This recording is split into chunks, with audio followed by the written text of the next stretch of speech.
Every year, apart from the usual number series that iQOO has for its flagship phones, we also get phones under the Neo series, which is for performance-centric phones in mid-range segment. Last year we got the iQOO Neo 10 series, which includes 4 smartphones. So there is the iQOO Neo 10 with Snapdragon 8 Gen 3, the iQOO Neo 10 Pro with the Dimensity 9400, the iQOO Neo 10R with the Snapdragon 8S Gen 3, and finally the iQOO Neo 10 Pro Plus, which has the Snapdragon 8 Elite. Now a couple of these phones are China only, whereas some have launched outside China.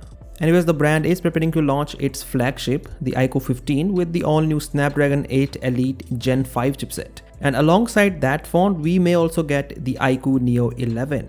As per many sources, there is no iQOO Neo 11 Pro this year, so all we have is the iQOO Neo 11. Today, a source shared an image that shows the rear design of the phone, more specifically the bottom half. Alongside this, we also got to know a few specifications. So as we can see, the iQOO Neo 11 has a unique design on the back, and it looks like the back is made of glass. We can also see the antenna lines on the frame, which means the iQOO Neo 11 has a metal frame versus a plastic frame on the iQOO Neo 10. So in terms of the build quality, this is a big upgrade for sure. The iQOO Neo 11 is also IP68 certified as compared to the iQOO Neo 10, which was IP65 certified. The iQOO Neo 11 also gets a 3D ultrasonic under-display fingerprint scanner versus an optical fingerprint scanner on the iQOO Neo 10. As for the performance, there is a Snapdragon 8 Elite chipset, so it is the previous generation flagship chipset from Qualcomm, which is definitely a big upgrade from the Snapdragon 8 Gen 3 in the iQOO Neo 10. The phone also gets a bigger battery, so there is a 7500 mAh battery versus a 7000 mAh battery in the Neo 10.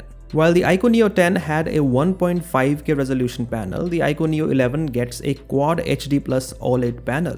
The only thing that is not yet confirmed are the cameras on this phone. Now this is a performance-centric phone, and as we have seen on the previous iQOO Neo series devices, we should not expect an impressive camera hardware. It is quite likely that there are 2 cameras on the back, where the primary camera has a 50 megapixel sensor and the ultra-wide camera has an 8 megapixel sensor. So yeah, the iQOO Neo 11 is a complete upgrade over the iQOO Neo 10, so there is a better display, better performance, a better build, a better fingerprint scanner, and a better battery. Let us see at what price the phone is launched. As for the launch date, it is expected to launch in China on October 20, but the launch in India should be happening next year.